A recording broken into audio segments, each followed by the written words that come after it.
Okay, so for everyone who's just joining us in, so this is Mason and Hannah. They're joining us from New Zealand. They're both born in New Zealand, and they've been based between New Zealand and India since 2012. They've both studied architecture in Auckland in Unitech and in Ahmedabad at CEPT University. And they graduated in 2015. They founded Hatch Workshop in 2016. And since they've completed 2 build projects in India, which is what they're going to share with us today. So yes, thank you so much for doing this. Thank you for doing this at such a short notice and to agree to be with us in like a span of 2 weeks. Thank you so very much. I bet everyone is very excited to have that conversation and also to have a look at what your learnings were. So I open the platform to the two of you. Thank you so much for inviting us. It feels like we're so far away from the whole world in New Zealand, so it's really nice to have some connection to specifically to CEPT again after a long time. Yeah, we were last there a year ago now, and I think a year later we really feel it. We're really missing India at the moment, and we don't know when we're actually ever going to be coming back anytime soon. So let's really hope nice. so. Yeah. Yeah. Okay. So so I mean, we're gonna try give under 30 minutes of talking about our projects. Let's see how we go. Yeah. Since we just have the 2 to talk about, we have been basically stuck in New Zealand for the last year, and so that's really affected our whole practice because we were overseas based. But we'll try to talk for under 30 minutes, and then we can go for as much question time as possible. Yes, thank you. Okay, so we haven't done this before. We were sharing our screen, so sorry, yes. we just have to open. What did that say? So you will have to open your presentation screen and then you can share that specific window. Did it say you can advance? I don't know. Sorry, it just said you have to go into security settings to share this. Sorry, we're doing it on Mason's computer at last moment. Desktop, share. Open, okay. Privacy and grant access.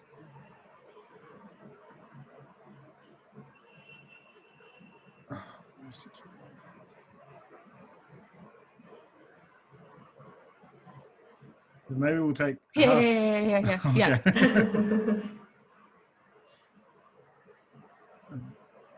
I might be able to record. Later. Right? Well, I think it just said it won't be able to do it until you quit and start back in. Yeah, I can do this. Okay. Is that working? Yes. Can you please add Ayushi in? Okay. Yes. Okay, can everyone see? Yes, we can. Okay, so sorry about that delay. In order to give a bit of context to our built projects for migrant workers in India, I'll start by talking about my thesis project. So as you already mentioned, I graduated from Unitech in Auckland, but I did my thesis split between CEPT on a student exchange and in New Zealand. My thesis was titled Housing for Construction Workers in Ahmedabad, India. Is it possible to design sufficient housing for construction workers? I focused on migrant construction workers who live on construction site, often for years in what are commonly called labour colonies, in what I think is undignified and inhumane conditions, which are typically made from scrap materials. So I was looking in particular at the new massive housing development schemes that were cropping up on the outskirts of the city and commonly had about 300 workers that lived on the site itself. One large site I looked at even had 6,000 people living there over 13 years. As you'll be aware, migrant labourers in India are usually unskilled and have no formal education and start work as children for survival. They are often far from their homes and don't speak the local language. They are isolated and disconnected from the opportunities that cities typically provide. As outsiders, they're commonly cheated by shop owners, doctors, cops, and landlords. Many migrate from desperately poor and remote tribal areas, which up until recently have been completely disconnected from contemporary ways of life in India. These populations are extremely vulnerable and are easy targets to be exploited, which often ends up with them being economically bonded, which is modern day slavery. When I started my project, there was very little awareness or attention of this huge issue that migrant workers face in the architectural world that I could find. I utilised and collaborated with local NGOs to use research they had done to form a basis of understanding, as well as extensively documenting labour colonies on construction sites throughout the city and other parts of what architect Rahul Maracha describes as the kinetic city. Elements of the city that are always in motion. They are not recorded in maps or usually formally considered as an important part of the built environment.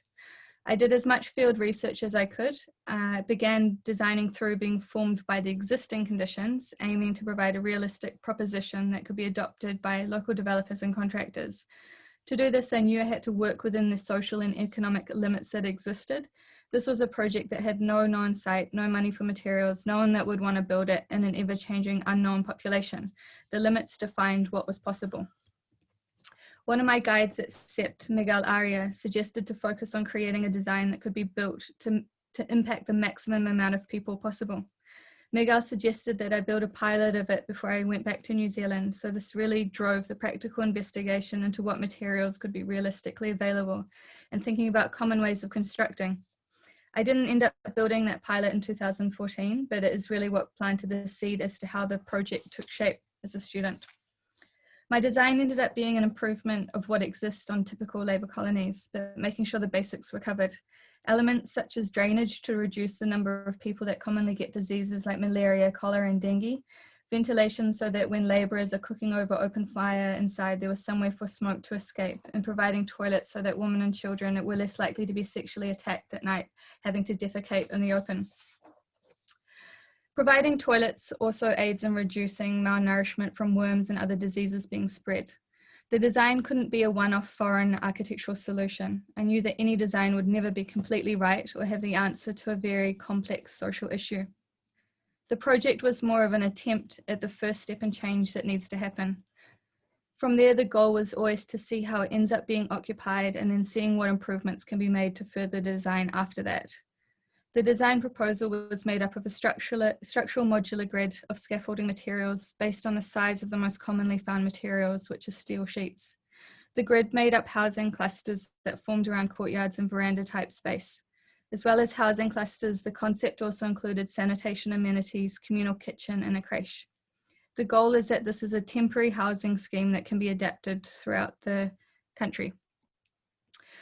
So we were back and forth to India with exchanges, field research, internships, and working in offices for a few years before graduating, and usually always spent half the year in India and half the year in Auckland. Up until Mason graduated in 2015, when we made more of a long-term commitment to being more permanently in India to try and get a pilot of my thesis design built. We were living on a dairy farm in Haryana that Mason's dad has a business relationship with, and Mason had been helping with the design of some of the cow barns. The farm is about 1 hour outside of Delhi, so we were close to many developments with labour colonies that we wanted to pitch our idea to. While we were getting nowhere with the local developers who were pitching the project to, Deepak, who is one of the owners of the dairy farm, encouraged us just to get started on the farm itself. As they were really in need of extra accommodation and didn't have the budget to do so in typical construction. The workers on the farm are also unskilled migrant labourers who happen to be working in the agricultural field and not in construction, but often switch back and forth between the two seasonally. Deepak showed us a space he had in mind to build and some scrap material we could use.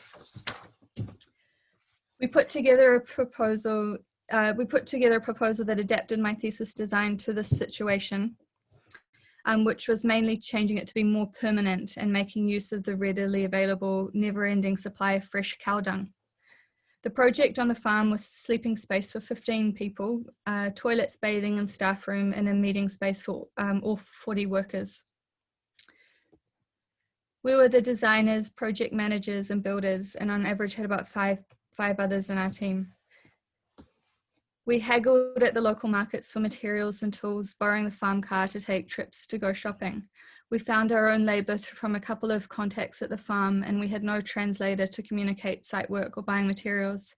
Despite being in India already for a few years, everyone we were surrounded by at the university or in offices spoke perfect English, so it quickly became necessary for us to learn a lot of Hindi.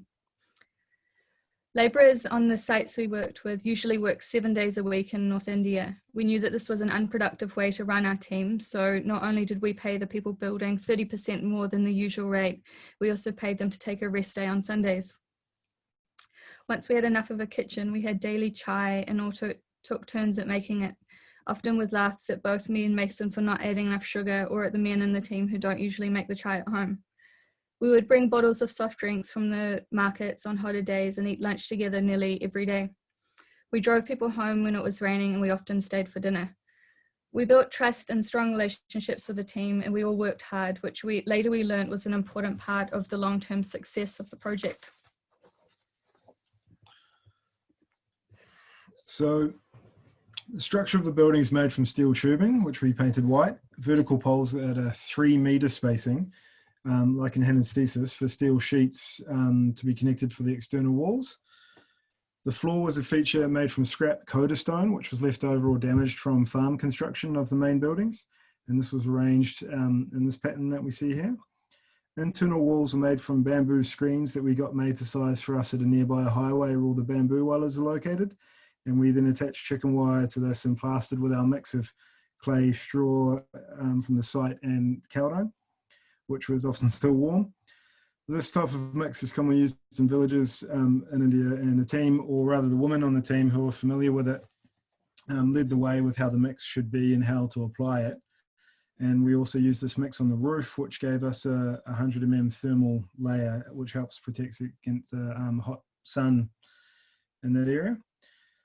2 of the elevations of the canteen were completely made from openable plywood doors, so it could be an open pavilion type structure and completely open out, or some of it could be opened just when needed. And we made sure that we bought a decent sized fridge that wouldn't break down, a washing machine so that workers didn't have to spend all their time off hand washing their clothes. We made a simple fence from bamboo posts and wire and grew bougainvillea up it, which is now huge. Planted fragrant frangipani trees and other native and fruit plants, which instantly attracted butterflies and aided in softening and beautifying the whole site, as well as creating nice smells. There was 2 decently sized, well-ventilated toilets, which connected to 2 Sulab-style septic pits, and the site drainage all led to a large soak pit recharge wells. Each room has a bed, linen, pillows, lights, plug points, fans, lockable doors, ventilation panels, and openable windows. It's now fully occupied, and we're told that everyone is eating there every day. The project ended up costing 14 lakh, which came to about 560 rupees per square foot, which is about half the typical cost of concrete and brick construction in that area. And it took about 3 months of on-site time with a team of 4 people. So about halfway through this first project in Haryana, we were contacted by an Indian developer who is based in Bangkok and is involved with many large-scale projects, including oil and gas, pharmaceutical, and is also co-director of a large development company in Ahmedabad. He came across my thesis when Googling housing, literally when Googling housing for construction workers in Ahmedabad, and he downloaded it from the research bank, the Unitech one, which you'll might have seen it through as well. He saw our work on Instagram as well, and saw that although we were foreigners, we'd built in India and Haryana before. So he contacted us offering the chance to jump up in scale and build something for hundreds of their workers. This was a really huge moment for us. He believed in what we did and wanted to be the first in India to bring about change to how construction labourers are treated. He hired us, and he also hired a social impact consultancies and 2 NGOs so that we could make sure what we were doing would have maximum impact and that we went about it in a holistic way. So here's some images of the existing labour colony when we started on that site. And this labour colony was there the whole time that we were building our project too. And the labourers who were working on our project, she worked on our project, were living in these conditions while we were building our project. So we were really felt a lot of pressure to get our project done as fast as we could, so people could not be living in these conditions anymore.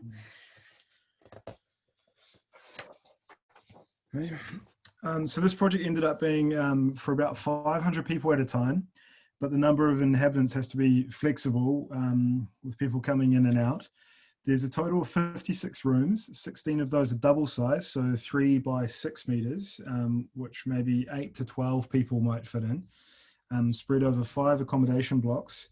But apart from the housing, we think it's really important all the other amenities, and so we included a communal canteen, which is on the left here in this picture, where larger groups of typically the single men might come and cook together.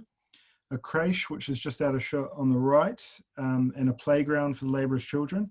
And we made 2 bathroom blocks initially, but ended up adding a third. And when we visited last year, over 2,000 people would have temporarily lived in it by then. At the beginning, we proposed several design concepts and searched the city for the cheapest materials possible. As each time we made a proposal, we were met with comments like, they don't need doors, or why do they need windows when it's such a small space? Or these people don't want to use toilets, so they will break them.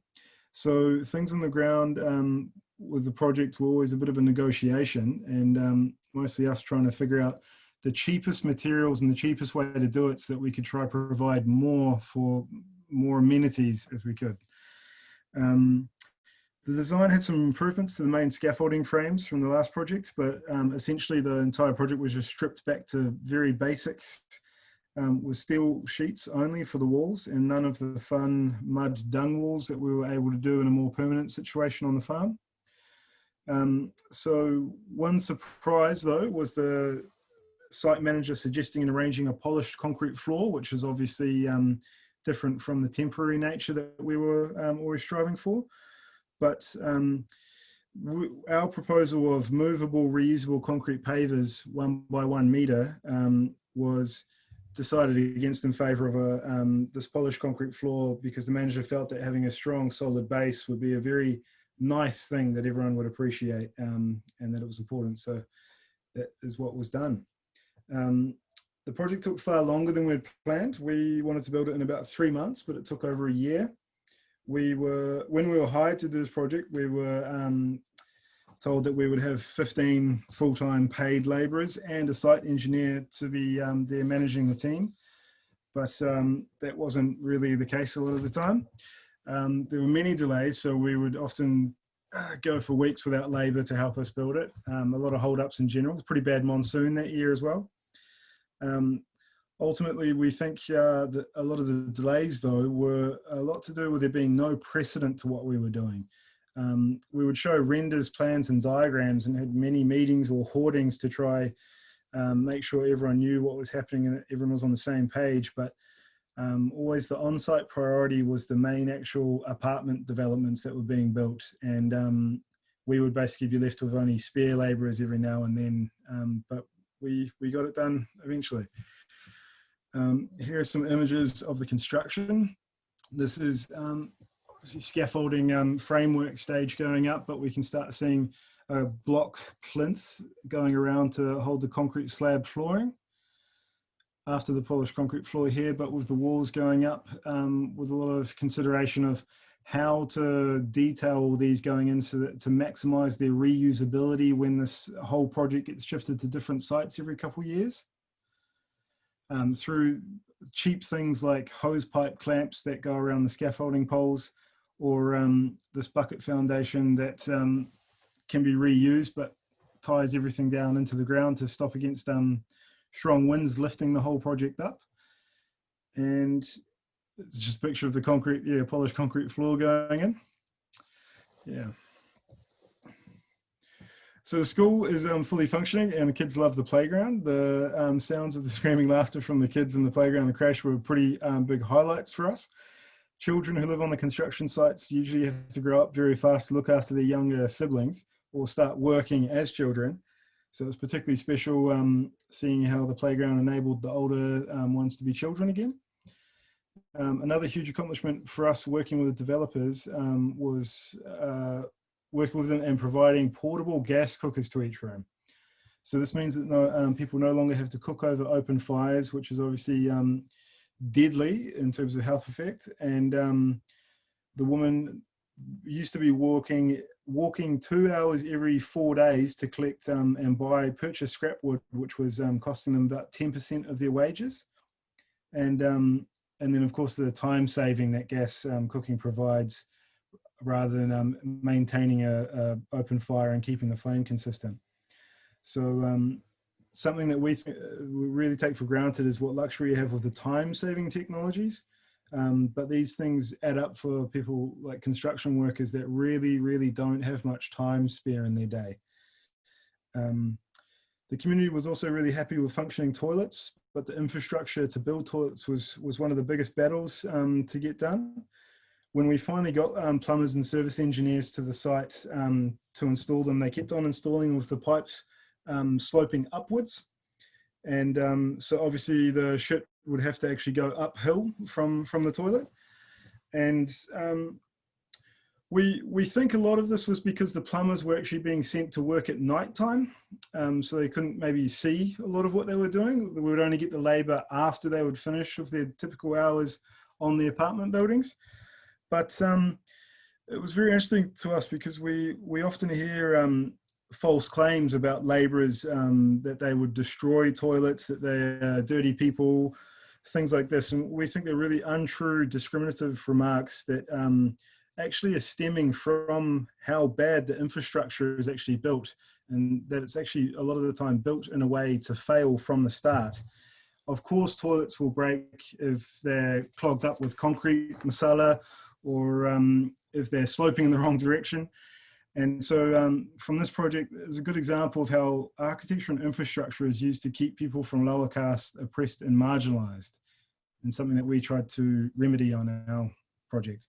But here are some photos of the toilets that were built before we came. So this is not our toilets, but the ones that were already on site. And they pretty much look like this the 15 months that we were there.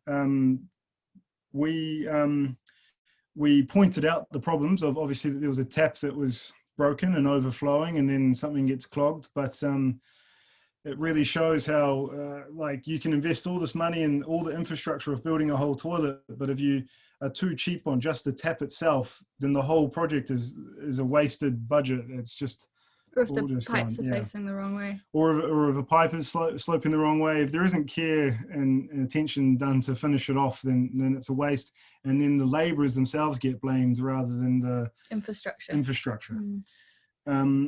But so where are we up to? Here's photos of our toilets that we built. We ended up building 29, and a big success is that even though a lot of things are more expensive than they could have been because of the delayed, the certain delays over the time, we ended up with a cost of 500 rupees per square foot.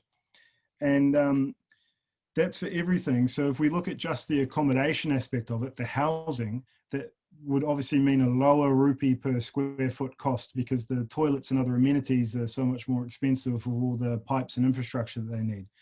So we think that we achieved a pretty good target with that. But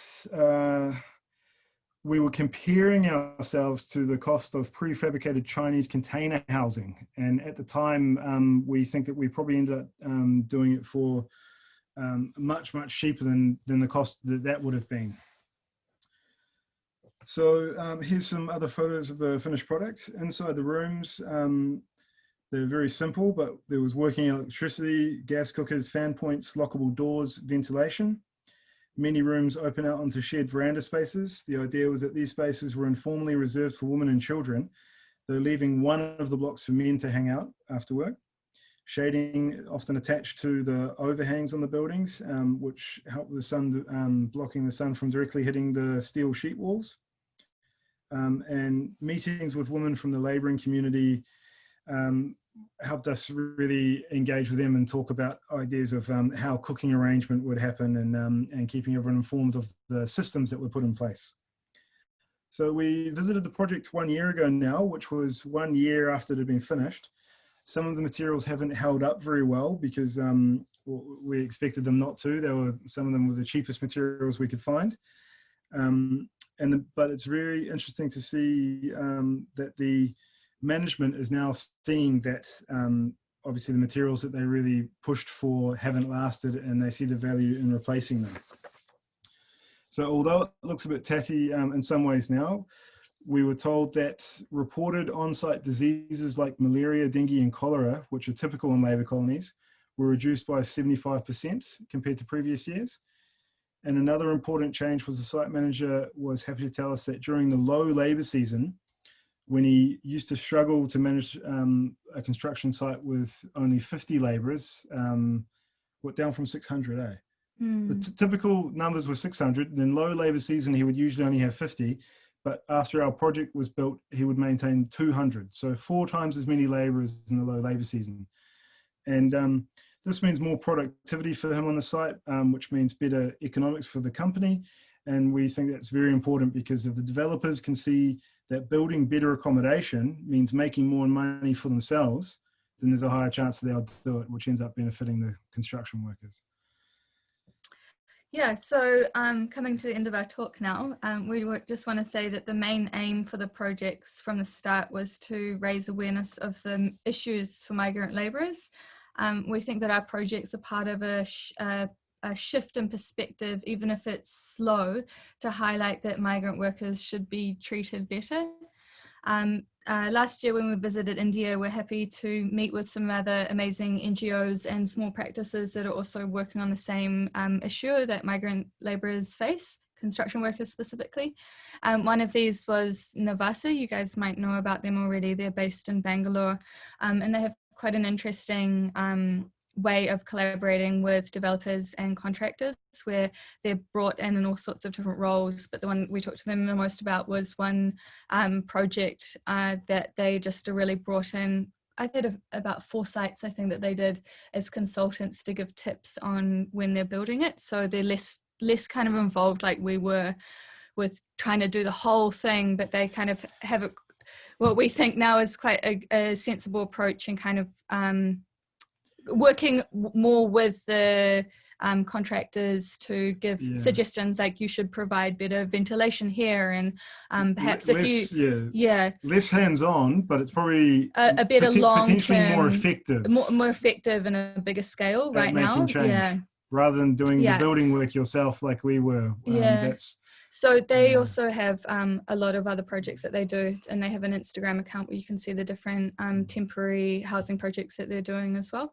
And another one you might probably already know is Selco Foundation in Bangalore, which is a really prominent NGO which has been focusing on providing solar panels and electricity to rural areas, and now they're branching out into temporary housing for urban migrants, and they have a great kind of open source document that you can see on their website. But they also are doing some other really interesting projects in Kutch.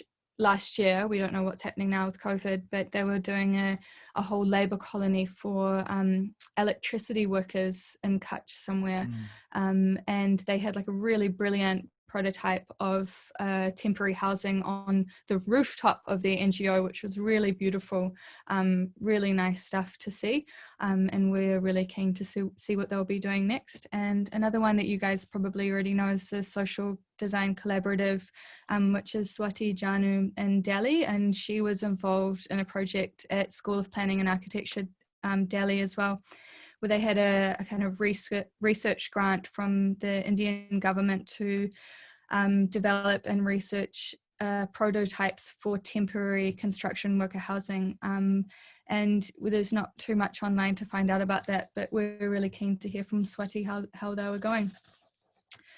So if any of you know of any other construction worker housing projects that have been happening, we'd love to hear anything else to add to our kind of database of other people doing similar things, because for us we think it's really important if we all support each other and we all share and network our experiences so we don't feel so lonely. And the more precedents that you can show to other people, the better it will be to convince people that other people are doing it, so more people need to do it. And so that's the end of our talk. Thank you. Yeah, thank you. Thank you. Y'all are like right on time. Really? Amazing.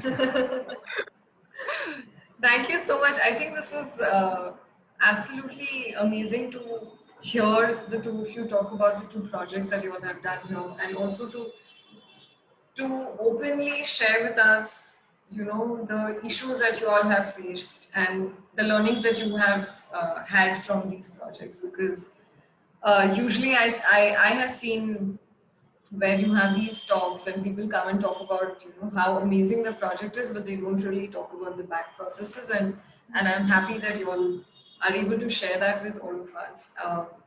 What I can do now is open the platform to all the students. If you all have questions, please feel free to ask them. If you want to leave it on the chat box, you can, and I'll read it out. Or if you want to ask it yourself. Yeah. I just wanted to say that this is very, very, very helpful because our project is almost very similar to yours. The entire design and for the people as well. So it was very similar. I just wanted to ask, how did you manage waste? Like, what steps did you take for waste management? Like, did you just give dustbins, or did you do something else? Because that is what right now our group is struggling with, how to provide waste management for an entire community. Like right now yours is for probably 200, 300 people. For us, it's an entire transit camp, which is for more than 900 families. So how can I give proper waste management system to them? So we, yeah, Can this I is say one thing? such a great question and one that we talked about for so long. And something that we forgot to talk about just now, but it was definitely a large part in the reduction of the mosquito-borne diseases as well, by eliminating all the trash that would typically lie around. That's a really bad breeding habitat for mosquitoes. So yeah, it's really important to make sure that there is a waste management system, and something that we actually worked on for a long time in this project, even though technically our role, that wasn't part of our role. It was something that the, I can't remember their title, but it is part of an architect's well, role. it should always be, but officially we weren't being paid for it, is what I'm saying. I can't remember the title that they had, but basically, there is a few people that we know of in India that have really been leading the way with management systems of dealing with waste. And we found that it always ends up, the best way to handle it is by creating incentives rather than just the availability, like having enough trash cans around. That's one thing, but that doesn't work as well as actually creating an incentive. And one really good example that we knew of is where the incentive that the person that organized the system uses is actually basically creating a value for the waste. So he would actually set up his own organic composting things, and then for the organic waste, he would give back sugar for collection of that waste. And so now everyone, a bag of sugar, you know, per a certain amount of collection. And so now, rather than everyone just being told that you need to always go and put that organic waste over there, they would want to go and put it to a certain place to actually trade. And for him, I don't think that it wasn't necessarily like a proper business model for him to be trading that sugar, but he had the systems in place where he was treating the organic waste, that he was making a fertilizer product from it. So he would get benefit from it as well. And without really being able to see the whole chain of where that waste is going, right from doorstep of a household right through to where it's going to go, it's really hard. And with the other things like non-organic waste, without knowing where that's going to end up, it is very hard. So do you have plans of like how recycling will be sorted, or how the wet compostable stuff will be sorted? So right now it's not exactly about that. So we are building an entire transit camp, right? Mm-hmm. So I was in charge of placing different urban elements into the camp so that they feel home. So I give like playgrounds for kids, and I give sitting areas or shaded areas or parkings or such, dumping grounds as such. So I just wanted to so right now what I did was I placed different dustbins throughout the camp, right? So my tutors told me to think something further than that. That is just temporary. Yeah, where do they go next? Yeah. So do you know where they go next? So there is a dumping ground near our site, so that's where it will probably go. But I just wanted to see what Well, who takes it? I have no idea. That's why I asked you. Like I wanted your perspective on this. Right. So you've got within the waste, you've got the compostable waste, right? Like all the leftover food stuff. So that's one thing you have to get sorted, and the other one is really good to be sorted out as soon as possible. and that needs to be separated at the household level. At the household ideal. level, you don't want the wet stuff going in with the recycling. You don't want someone having to manually go through that. Yeah. So, but if you start from, like your tutors are saying, start from where it's actually going, and we don't want stuff going into landfill as much as possible. So if you also find out what the local recycling centers are, because sometimes they might pay if that waste is like, if that recycling like plastic bottles, glass, aluminium cans and stuff, if that's not too contaminated with other dirty food stuff, they might actually pay a little bit to take that, to recycle it. So try and find recycling centers.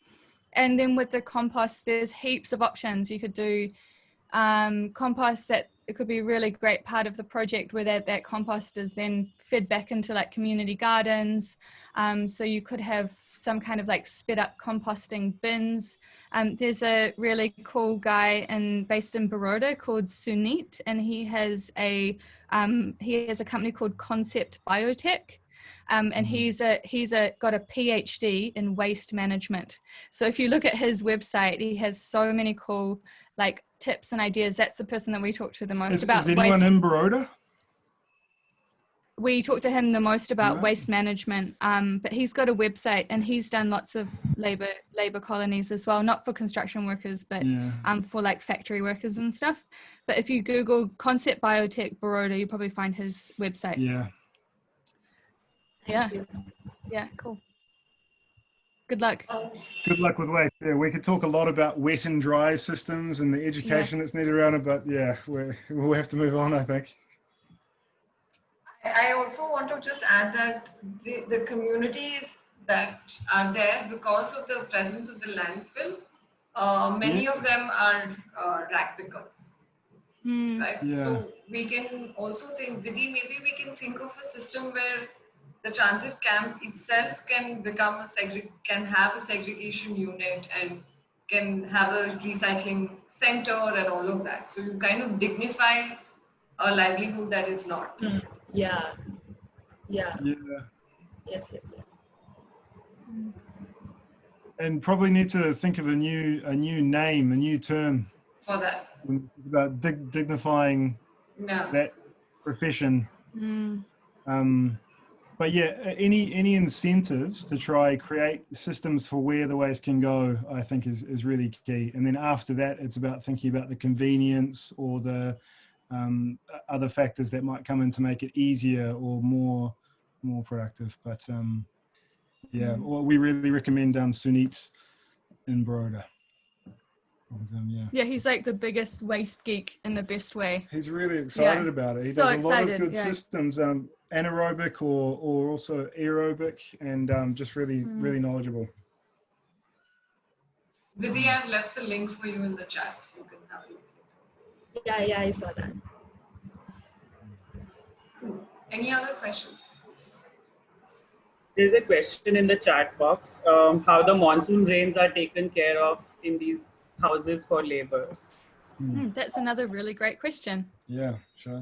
Yeah. So basically, we think that probably as architects, that's one of the biggest benefits that we could have brought to labour colonies, and one of the things that's often not really considered for the master planning of labour colonies. And the reason that architects can have the big benefit is because storm drainage is something that really needs to be taken care of at an early stage in informal settlements like this. It's very hard to do stormwater drainage after a lot of buildings are in place. But for us, because we're coming to a fresh site that is under the control of a construction company, our first step is always to make sure that the ground is leveled and sloped in a way that everything is going to drain off to one side, no matter what houses end up being on there. And of course, we're talking housing blocks, which were all lifted up on plinths, and we designed all of those plinths to be at the same level.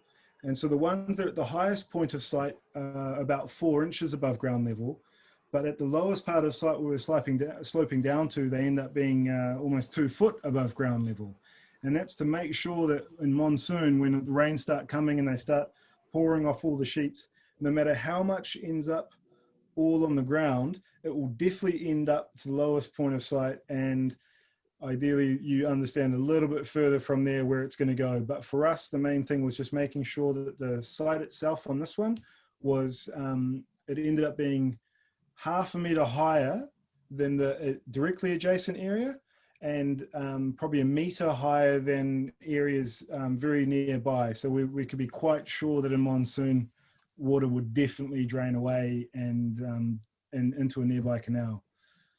Yeah, anything? And we also ended up between the low points of the pitches of the roofs, we ended up actually with a thin Masala screed, just making a bit of a paving there so that so it didn't get too muddy so it on wouldn't the floor. even get muddy because it's an access way. It's actually a social space as well.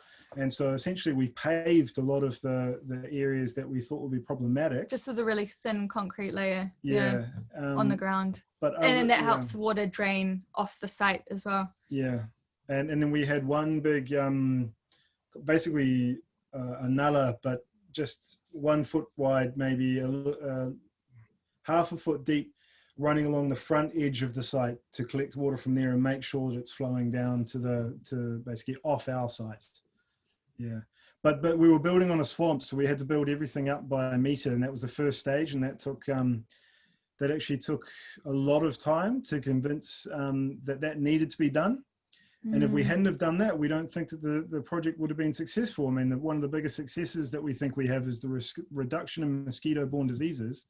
And if we hadn't have done that work at the start, making sure that drainage worked, then we wouldn't have that success. So we think it's one of the most important by far things to do, and it has to be done at the master planning stages, or it's just a much more complicated problem. Yeah. So sorry. the other question, I just saw that. Yeah, there's one more question in the chat box. Thanks for being the question reader. Yeah. Yeah, if you can tell about the funders of the project. Sure. Yeah. So the project in Ahmedabad, that was paid for by the developer. They're called Nebula. They build big housing projects and do pharmaceuticals, oil and gas, but they're also a partner of another one called HK Solutions. HK Solutions, and they also partner with another housing developer called Pacifica. Oh yeah, Pacifica. That's the kind of like more famous one of their big companies that they have. Yeah. So the developers paid for the project. The developers hired us as architects. They hired us as project managers, and so we were paid an architect's salary and a project management fee as well. They also hired the NGOs. So we were hired, NGOs were hired, and the social impact consultancy was hired. So we were all hired together by the developer. As a team to work on all this together. We were working alongside the NGOs, but we weren't hired through the NGOs. Yeah. We were hired directly by the developer. But then we would also do architectural kind of consultation with the NGO. So for instance, there was a specific NGO that was taking care of the education within the creche. So we were able to go directly to them, talk about their experience of teaching in creches, and they would kind of like host us with other labouring communities from other labour colonies that they had worked with previously to get the feedback from other labour colonies to help us develop the design. And then we would show our design proposals to the children and other creches on other labour colonies that had more of an idea around what a creche is, that could give us feedback. So so there were NGOs involved, but we were hired by the developers. And the other question is for the electricity and the gas. So the developers paid for the electricity on the labour colony. They paid for and they provided a water supply. And for the gas, though, this is really interesting. The gas, we worked on them together for a while on this, and they wanted to get smokeless cookers, like smokeless wood burner stoves, but smokeless stoves, chulas. Yeah, we did like research around this, and actually those were the same price as like a portable gas 2-burner stove thing. With a cylinder. With a cylinder. It was the same like setup price, but the gas was way cheaper than the realities of how much the labouring community spends on scrap wood.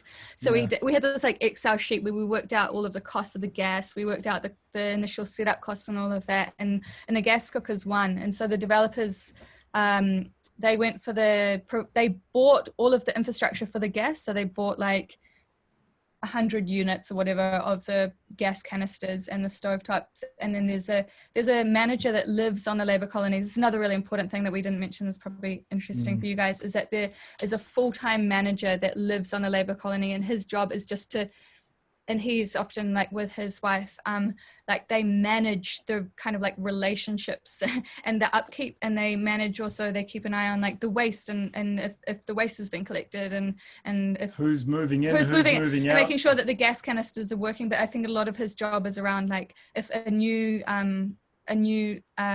some laborers come and they need to get a room set up, he kind of like tells them what room, gives them a key for their lock for their room, make sure that it's clean, and also he gives them the gas setup. And I think they might pay, do they pay a deposit? No, they said that they don't pay a deposit. They don't pay a deposit, they just well no, they're giving it all for free. Yeah, they're giving it for free, but they don't pay for the gas in it, so the laborers have to pay for the refilling of the gas. Yeah.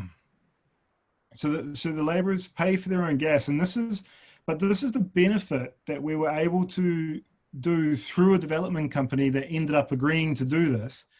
A migrant labor was never able to get a gas cylinder contract for themselves. You know, they're a stateless person basically.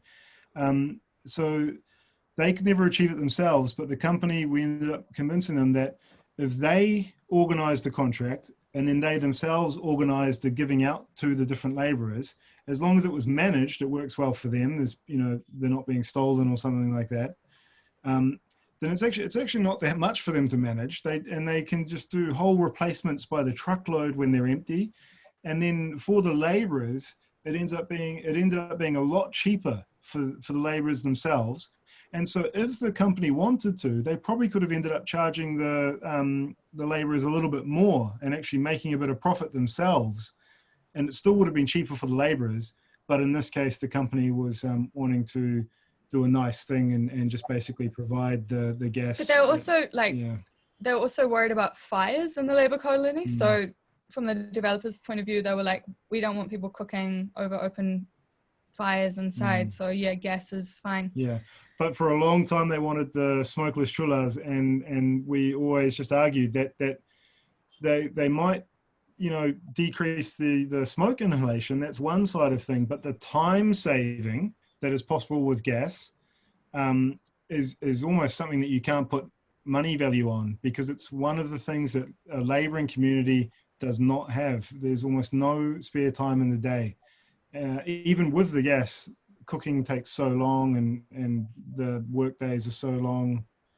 The creche helps looking after children, but yeah, time is very scarce. I have two quick questions. Yeah. One is, you said that the project took a period of 1 year to finish. So for that period of time, where were the laborers housed, or did they come to the site after the entire project was finished? And second would be, in a project like this, how much control as a designers you had over the design, and how much control did the developer or the NGOs assumed in this project? You guys have such good questions. Yeah. It's so nice to get these questions. Proper questions. Yeah. So I don't know if you remember in the slides that we just showed, but the laborers were living in those like really bad juggies. The apartments were already. So it's a bit of a confusing project, but when we were brought in from the developer, they were already like 2 or 3 years under construction. Like they're building so many apartment buildings that they were like at stage 2 out of 5 or something. I think they were building about 50 apartment blocks, and they were probably fairly close to finish the main construction of the first ones. Yeah.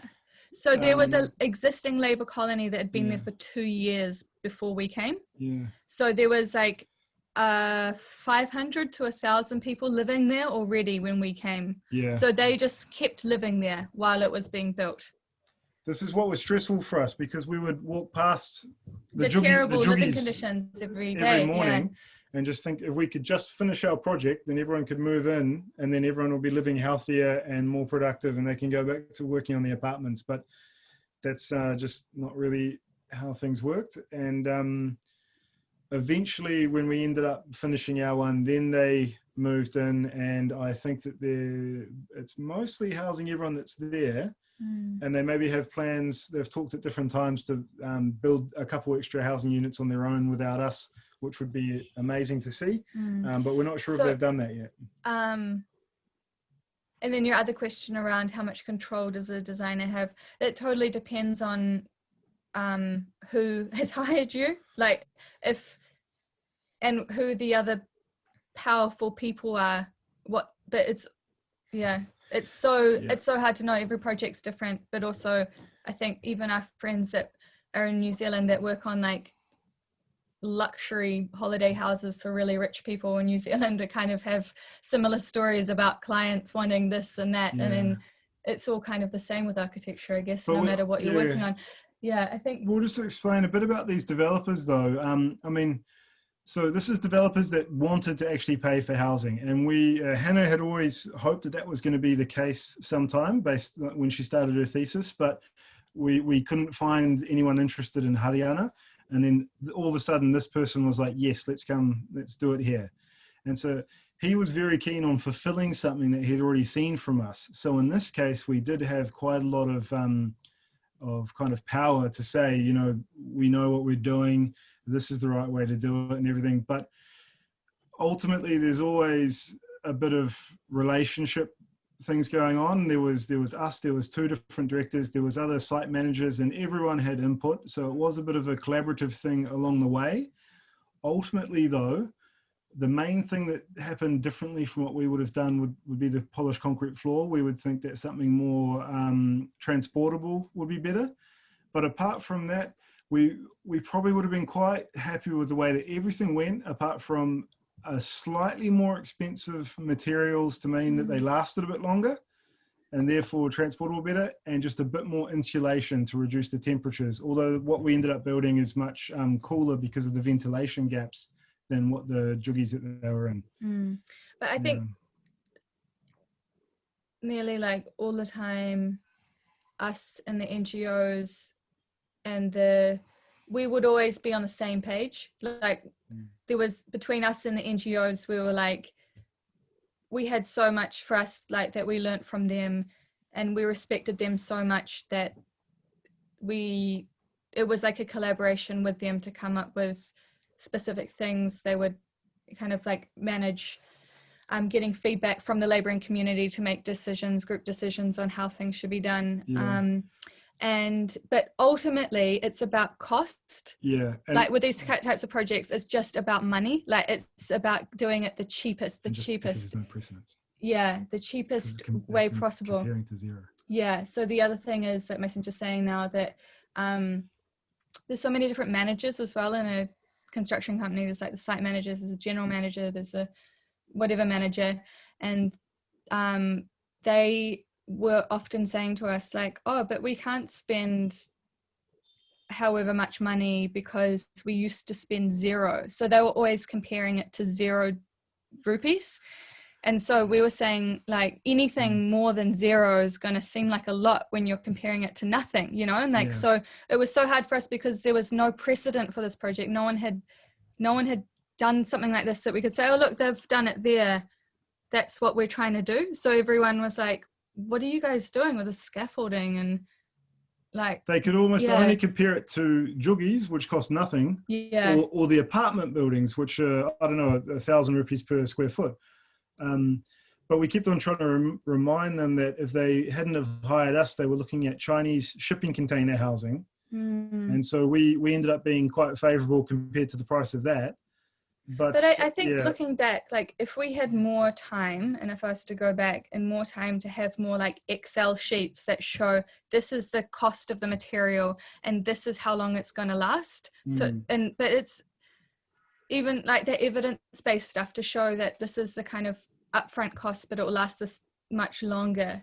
But that we could, I say that now, like if we only went back and said that, can we use this other material instead? But we did say that. And at the time, like during a lot of monsoon period, a lot of workers would have to take every second day off to repair their juggies. And so we would often be able to say, you know, look at the money that you're losing, or the time of construction that you're losing based on the laborers living in really bad conditions.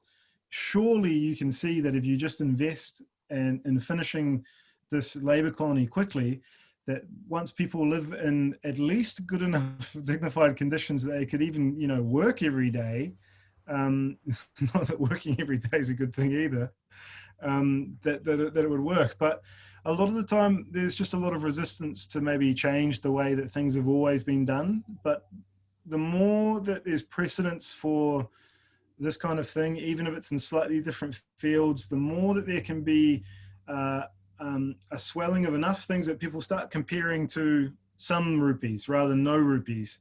I think every argument will start getting a lot more easier.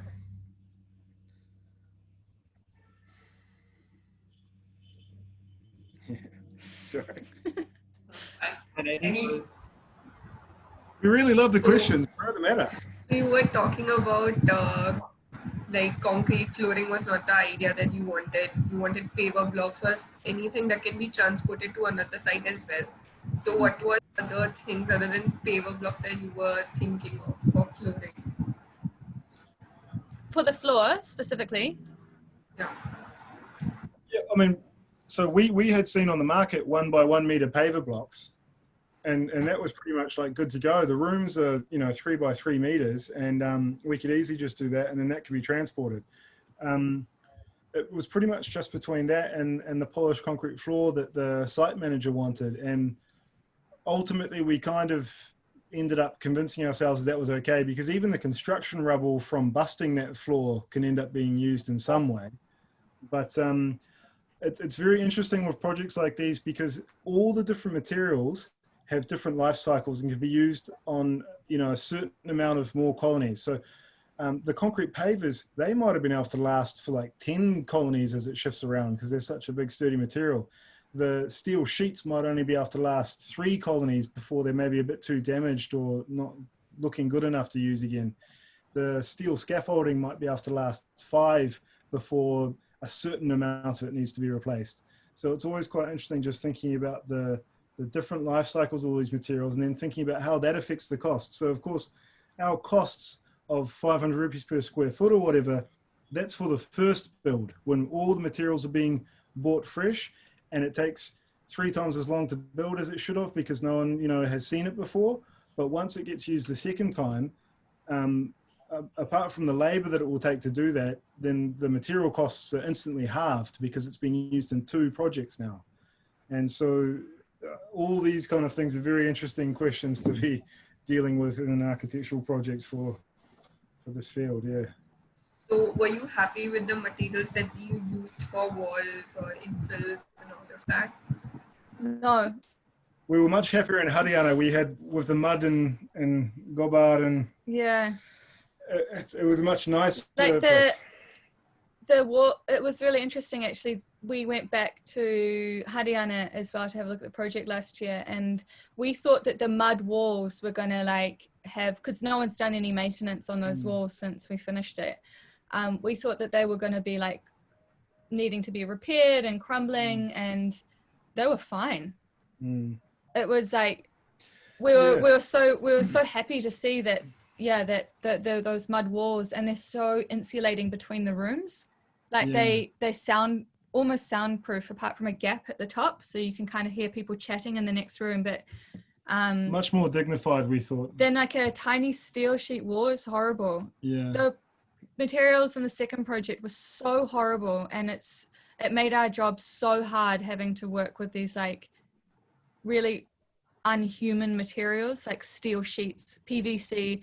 Like, yeah, I hate plastic, I hate stuff that's unnatural, but our goal was to get the project built, and we knew that if we didn't use the cheapest materials, we weren't going to do it. So Yeah. we had to do it. But the farm project was also cheap, but there it was because we had the possibility of doing more permanent things. We had the materials at hand, and we had the possibility of labor being able to come and do a labor intensive thing. But we really like the idea of mixing those two things. We, like in the second project, we said to the developers and managers and stuff, oh, we used these like cow dung walls in our last project. It was really good. The team, like, it was such a great team doing it. We got it done really quickly. It's so good for the heat. It's good for the sound. And it just makes everyone feel really good being in that space. It's good for team building, doing it together. They just laughed at us. They were like, no.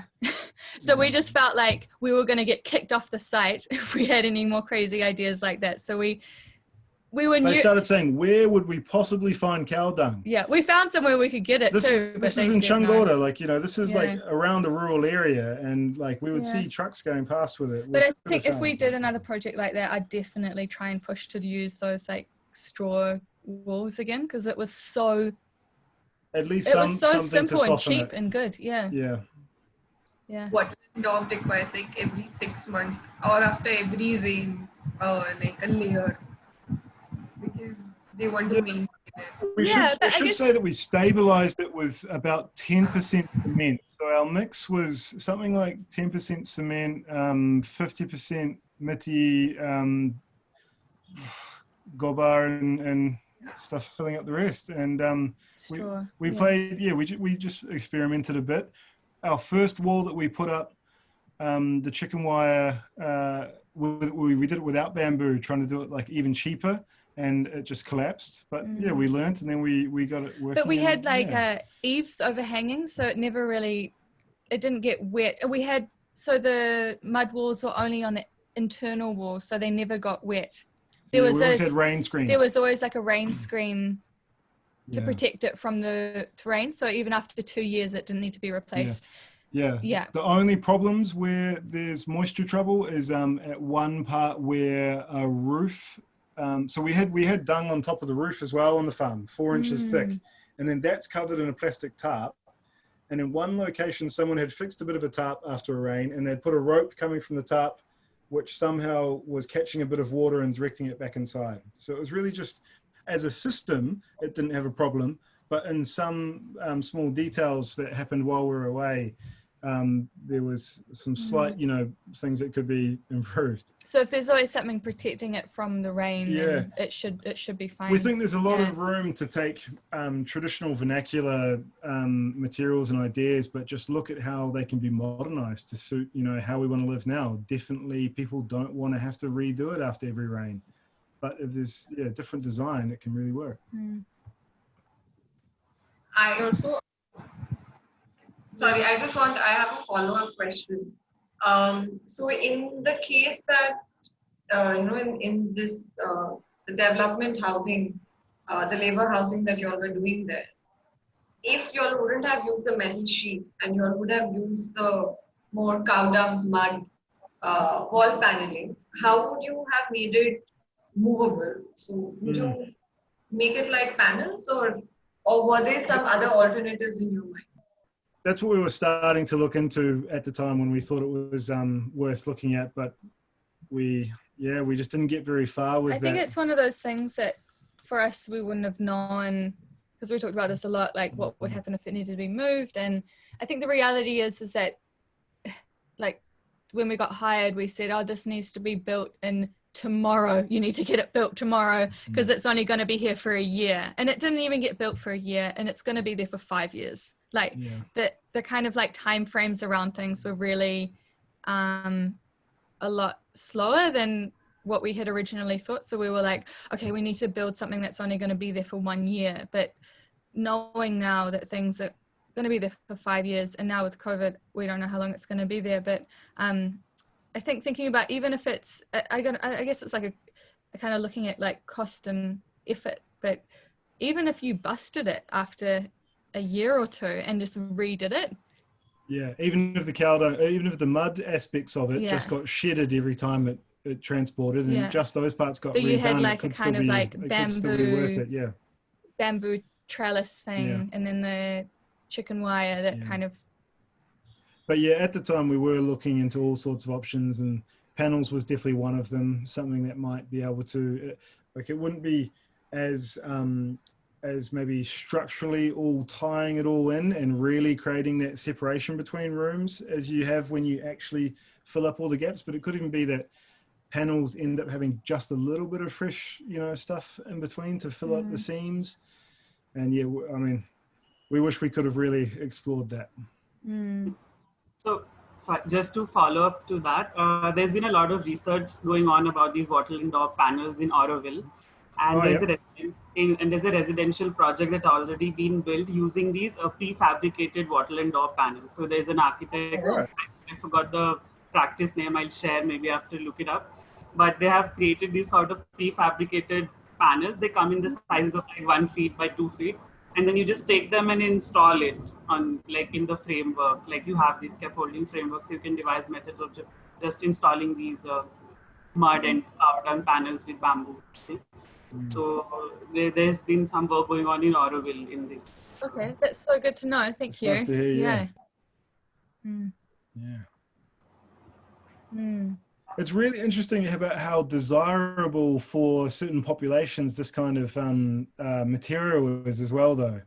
Right? We were quite conscious on the farm that it was seen as an outdated, old, you know, bad way of living and stuff. And so we were quite excited to end up building it. And generally the feeling was pretty appreciative and really liking it. And actually we were building the farm project as a bit of extra accommodation for the farm. But after it was built, everyone moved into that, and the old accommodation wasn't even being used anymore. So they still actually need to like make more accommodation. But yeah, it was good to see. But we think the lime wash and everything really, you know, changes it. Yeah. Sorry, Bhavika, you were asking something. Yeah, so I have a question that how many people were part of the construction process that it took us like long to execute it? So we, like when we signed our contract, we were meant to have 15 full-time laborers and a site engineer. We had a site engineer, but we definitely didn't have 15 laborers. Like for the first 3 months, we had no laborers. We averaged about 5. If we average out, yeah, we averaged having about 5. Okay. But if we, oh yeah, sorry, that is what you're saying, go on. Yeah. So we didn't have any laborers for like the first 3 months. And then there might be like 6 weeks where we had 2 elderly women laborers that came and were helping us, but there was only certain jobs that we felt comfortable asking them to do. So we would like have a lot of preparing of things that weren't too heavy or making people that were really elderly having to work too much.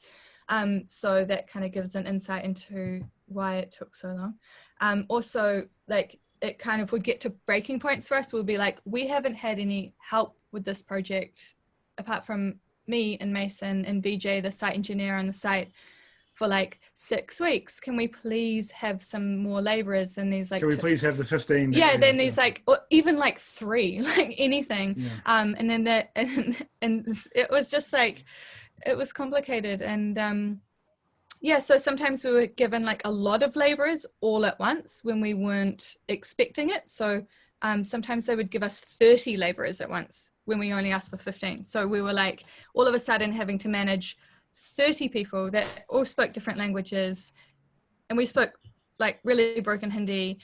So we were managing like 30 people, and that was like a lot for us. So we'd have to try and find work for 30 people all at once. So yeah, so it kind of like averaged out at 5, but so most of the time we had 5, but we counted up all of the laborers that we had over time, and then that ended up equating to, if we had actually had 15, the project actually would have taken 4 months. But instead of having 15 for 4 months, we had 5 for however many months, 2 for some months, none for some months, none for some, 30 for a week, and and then different things. So actually, you know, labor wise, it didn't work out too bad. It's just that we didn't have the labor at, you know, the times that we actually wanted it. So we like to say that it was built within 4 months with 15 laborers. Yeah, but that's But- not but- the truth. Yeah, but the truth is it took over a year with Yeah. many different laborers at different times. And Mm. mostly we had workers from Dahod, and we were able to kind of create, you know, a really good relationship with the same teams. But sometimes it kind of felt like certain contractors were unnecessarily playing games or something and switching our laborers out that we're just trained to do a specific job Mm. with new fresh laborers from West Bengal or something, and just switching things all around. And so, you know, that's a very difficult way to build a So a if we've project. spent like 3 days intensely with a group of people that were like, okay, we're doing this detail for like a week and Yeah. everyone needs to do that en masse. And then all of a sudden, the next day, you have a whole new team Yeah. of people. And then you're like, okay, hi, we're doing this detail. And you have to kind of start off over with that. I mean, it was really simple details, but it was just, Well, we it found took much yeah, longer. We found yeah. it would usually take about 4 days of working with someone, especially maybe an elderly woman from a village, before They even feel would comfortable be with comfortable you. enough to Yeah. really talk. And luckily our project, you know, quite different from just brick buildings where it's the same kind of work with maybe a woman doing all the brick carrying labor and then a mystery doing all the actual laying. At least with our project, there's actually many different types of work that could be possible. So we had a lot of the elderly woman maybe making the ventilation screens up the top. And some of them had never held a pencil, but would usually, you know, go through and teach. And then often it wouldn't be long until they were running their own team of people and teaching everyone else. And then we would be able to move on to something else. And so it was a real close relationship with a lot of workers, a lot of teaching and moving and creating a kind of culture around the work site.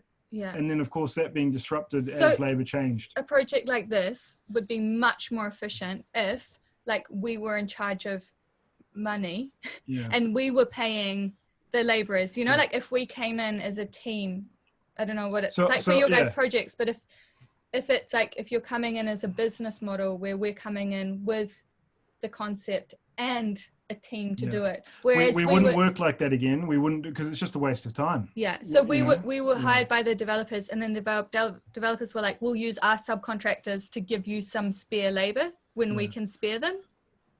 Right? So Yeah. we were like at the bottom of the list of But we should giving say labor. on the farm project, we had control of The the first project finances. that we did. Yeah.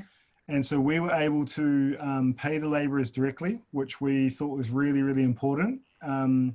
And we decided that instead of the 300 rupees a day, we would pay 400 rupees a day.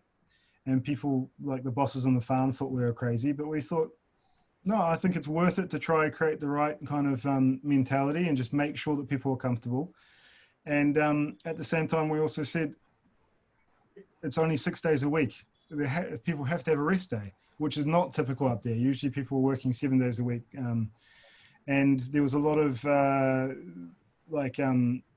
talk back at us saying, you know, well, you're crazy because if you let them have 1 day off, they'll go work somewhere else for that day. You know, they want the money. But we said, well, that's okay. If they go work somewhere else, that's their choice. Yeah. But we're only going to work 6 days a week, and we hope that they have the seventh day off. And all of our team rested on that seventh day. No one was going and working anywhere else. We were really right in our feelings that actually it's really unproductive to work 7 days a week. It's really unproductive to work 6 days a week. It's probably unproductive to work 5 days a week. But on this project, it worked really well for us. And we think it was such a good thing for the team and for people, you know, just dignified lifestyles.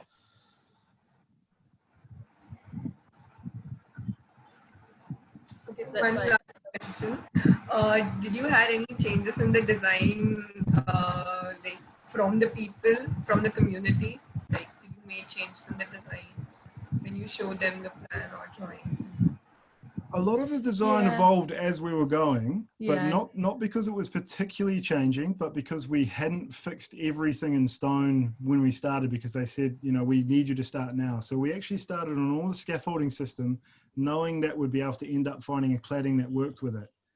And typically it was designed for a 3-meter sheet, but that was actually for a horizontal orientation, and we ended up doing a different one that fit at a vertical orientation. But 'cause we for thought it like was the gonna- cooking arrangements and the sanitation and the creche, those were all done in getting Yeah. feedback and getting advice from either the labouring community Yeah. from the actual site or through the NGO that would help us to talk with people from other labour colonies. So it's quite hard on our site because it's quite hard to communicate like a concept of like a creche or a labour colony for this community that had never seen anything like that before. So a lot of the time we realized like some of the changing labourers once asked like, oh, is this a manager's accommodation block, even though they were working on it, and we had hoped that they would be the people that were moving in.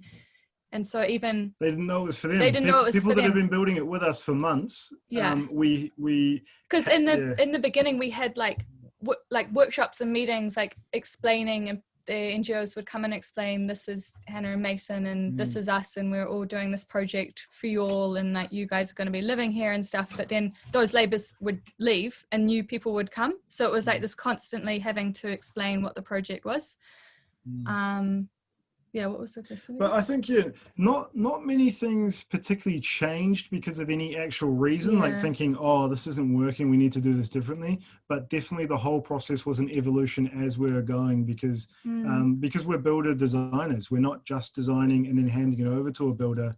We are actually building alongside with construction workers, and because of that we know more of the like hands-on things, like how we might have actually changed certain details because I might have tried to install it the first time and realized, oh, this is a bit too hard, we'll just do it a bit of a different way or something like that. But generally it was all evolution that just went as we went.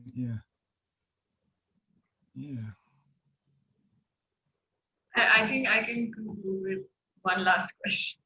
We are all saying one last question from that. I'm sorry. Yeah. Just wanted to ask, when you reflect back on the 2 projects that you had done, of course there are certain things that you're very sure that you want to take forward in your upcoming projects, but were they like certain elements or like features in the design that you would like to take forward other than the materialities of it, like certain for example, yes, there is the ventilation that you provided, which would be something that you would take. Other than that, is there anything that you thought was really well received by the community and should be taken forward? Open spaces and gardens. Okay. Yeah.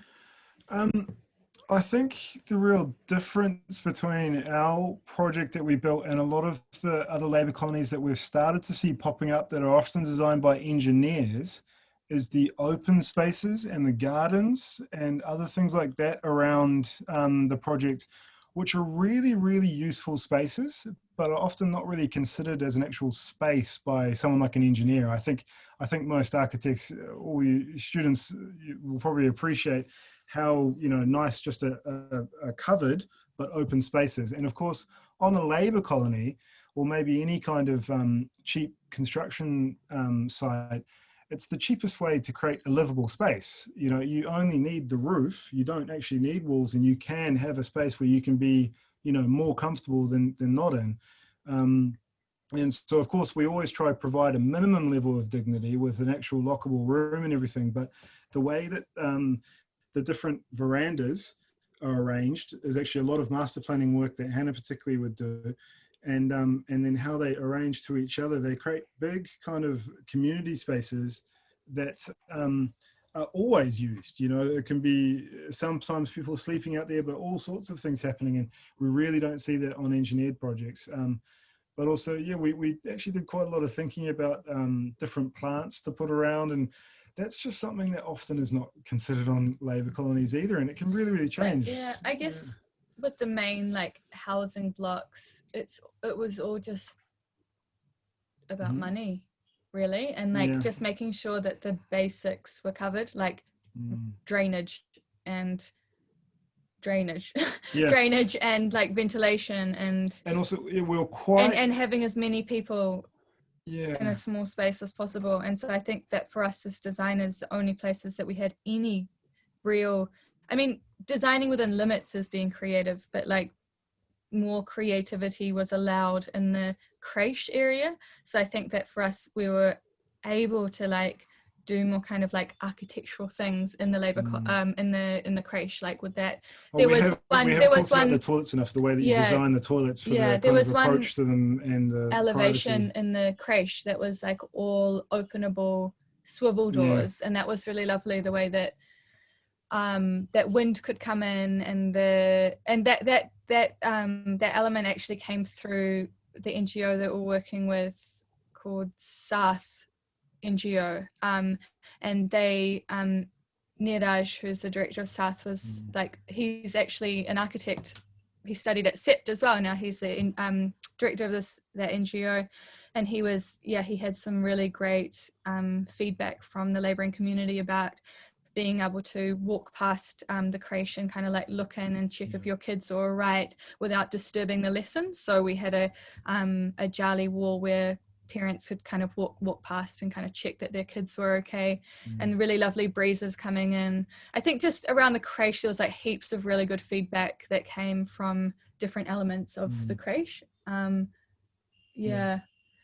how important that is for a project is something that probably we haven't talked about enough. Anywhere where there's two parents that might need to work, it's so important to have a creche. We were definitely quite, in a particular situation outside of Ahmedabad where actually space wasn't too much of a problem. Like we were limited by how much they wanted to give us because they wanted to build apartments in other areas. But yeah, we're definitely unsure about how much that might be different in a more urban setting where space is definitely more of a premium. And I think that definitely there'd have to be a quite different design consideration of how to make that work. But yeah. Thank you. I think we can wrap it up now. I'm sure you all are like now at 30% energy level. It's been really nice talking with you all though. Yeah, thank you so much for your questions. Yeah. Thank you so much. It was very inspiring to see the work that you did. Really. Oh, thank you so much. Thank you. Great. Thank you. Hope you all do well. I hope we get to meet in India. Whenever you do get to come, please do get in touch.